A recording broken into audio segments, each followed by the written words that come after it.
Hello dear students, मैं हूँ शलाका देशपांडे और मेरे यूट्यूब चैनल में आप सबका स्वागत है। तो पिछले लेक्चर में हमने मायोपिया के बारे में पढ़ा था।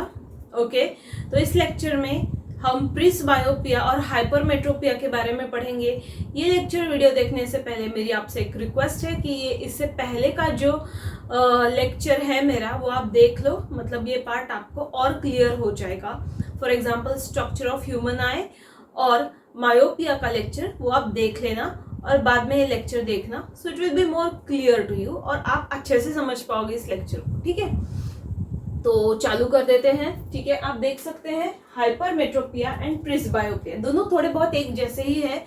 हाइपरमेट्रोपिया मतलब जो दूर की चीजें हैं, अगर कोई ऑब्जेक्ट आंखों से दूर है तो वो देख पाना, और अगर कोई ऑब्जेक्ट आंखों के थोड़ा नियर है, नियर बाय ऑब्जेक्ट्स जो है उनको देख ना पाना, मतलब जो नियर बाय ऑब्जेक्ट्स है वो देख नहीं सकते और जो ऑब्जेक्ट्स दूर है वो देख सकते हैं। मायोपिया का उल्टा। हाइपरमेट्रोपिया को हम फार साइटेडनेस भी बोलते हैं। So hypermetropia is basically the ability of a eye to see distant object clearly but it can not see the near objects clearly. Okay, so that is difference. Alright, अभी ये जो hypermetropia है इसमें होता क्या है एग्जैक्टली वो देखते हैं और उसके पीछे के रीजंस भी देखते हैं। अभी देखो, आप ये डायग्राम देखो, ये नॉर्मल आई की डायग्राम है। यहाँ पे पैरेलल रेज आ रहा है डिस्टिंक्ट ऑब्जेक्ट से, आई लेंस उन रेज को कन्वर्ज कर रही है और रेटिना पे वो जो इमेज है वो फॉर्म हो रही है। ठीक है, क्लियर?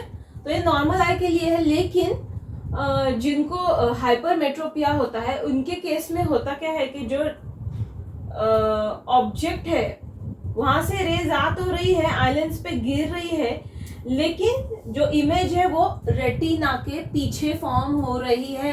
रेटिना पर इमेज फॉर्म नहीं हो रही, इमेज रेटिना के पीछे फॉर्म हो रही है। अभी एग्जैक्टली होता क्या है, जो हमारी आइलेंस होती है वो फ्लैटन हो जाती है, और क्योंकि आइलेंस का स्ट्रक्चर फ्लैट हो जाता है, आइलेंस का कर्वेचर कम हो जाता है, उसकी कन्वर्जिंग पावर भी कम हो जाती है, उसकी वजह से उसकी फोकल लेंथ बढ़ जाती है। फोकल लेंथ मतलब ऑप्टिकल सेंटर और प्रिंसिपल फोकस के बीच में का डिस्टेंस। अब ये प्रिंसिपल फोकस क्या है, बाद में ऑप्टिकल सेंटर क्या है, मैं आपको प्रीवियस वीडियोस में एक्सप्लेन कर चुकी हूं, तो आप वो देख लीजिए। ठीक है, तो क्लियर? इसमें होता क्या है हाइपरमेट्रोपिया में, आई लेंस जो होती है, हमारे आंख के अंदर जो लेंस होती है उसका मतलब ये कन्वर्जिंग पावर जो होती है वो कम हो जाती है। ठीक है, क्यों कम होती है? क्योंकि आई लेंस फ्लैट होती है, आई लेंस का जो कर्वेचर है वो थोड़ा कम हो जाता है। ठीक है, क्लियर है ये बात?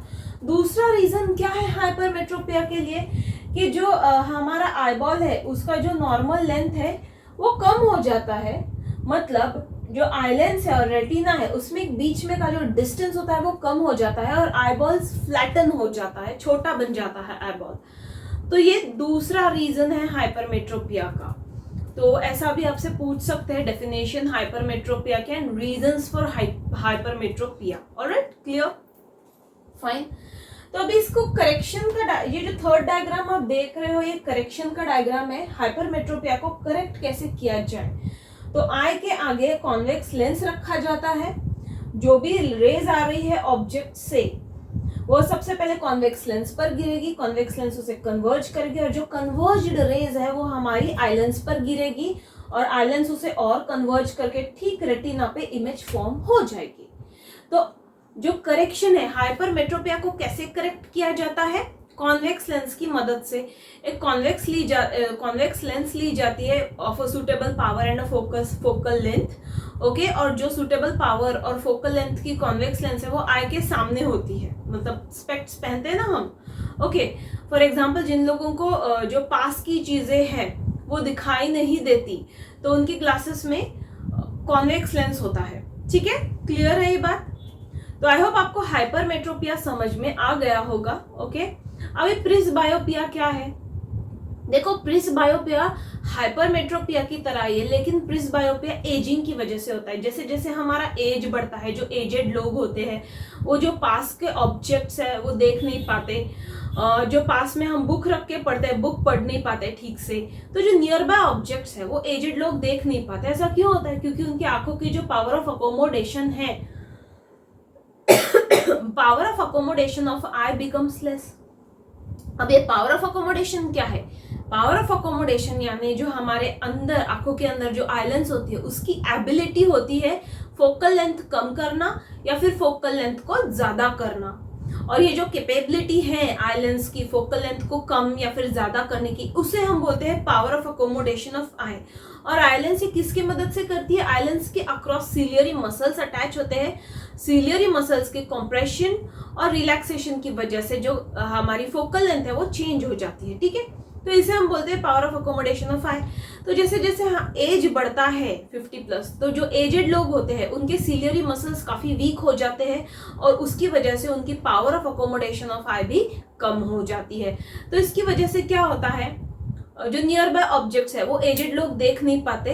तो जो प्रिस्बायोपिया है उसे करेक्ट कैसे किया जाए? सेम जैसे हम हाइपरमेट्रोपिया के साथ करते हैं वही प्रिस्बायोपिया के साथ भी करते हैं करेक्शन।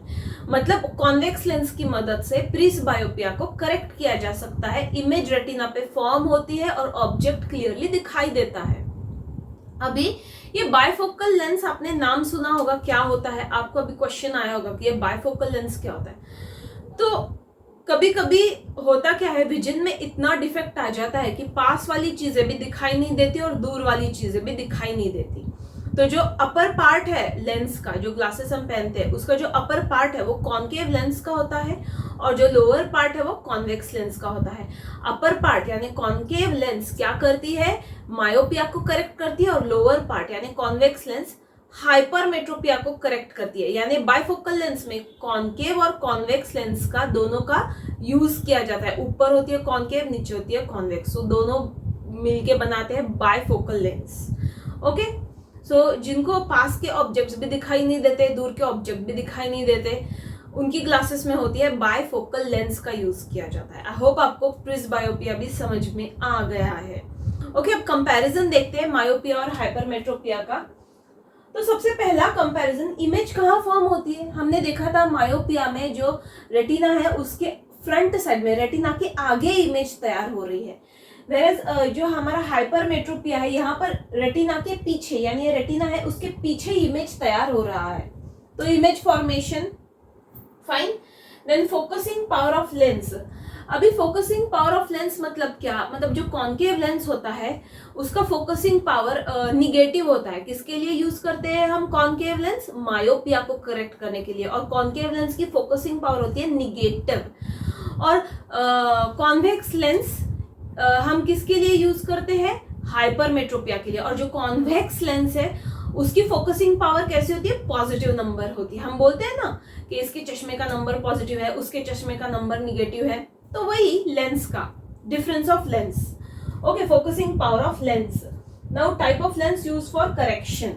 अभी कौन से टाइप की लेंस, जैसे कि मैंने आपको बताया, जो हमारा मायोपिया है उसको करेक्ट करने के लिए हम कॉनकेव लेंस का यूज करते हैं और जो हाइपरमेट्रोपिया है उसे करेक्ट करने के लिए कॉन्वेक्स लेंस का यूज कर सकते हैं। तो जब भी आपको ऐसा क्वेश्चन पूछा जाए comparison between the myopia and hypermetropia, तो पहला पॉइंट आएगा myopia is near sightedness and hypermetropia is a far sightedness. और ये जो 3 पॉइंट्स है ये भी अगर आप आपके माइंड में रखोगे तो आप आपके आंसर्स लिख पाओगे। ठीक है, तो आज हमने क्या देखा? कंपैरिजन देखा, हाइपरमेट्रोपिया और मायोपिया एंड हाइपरमेट्रोपिया एंड प्रिस्बायोपिया। तो आज का लेक्चर यही खत्म कर देते हैं। आई होप आपने ये वीडियो एंजॉय किया। Please like, share, subscribe my channel. Thank you for watching and bye bye.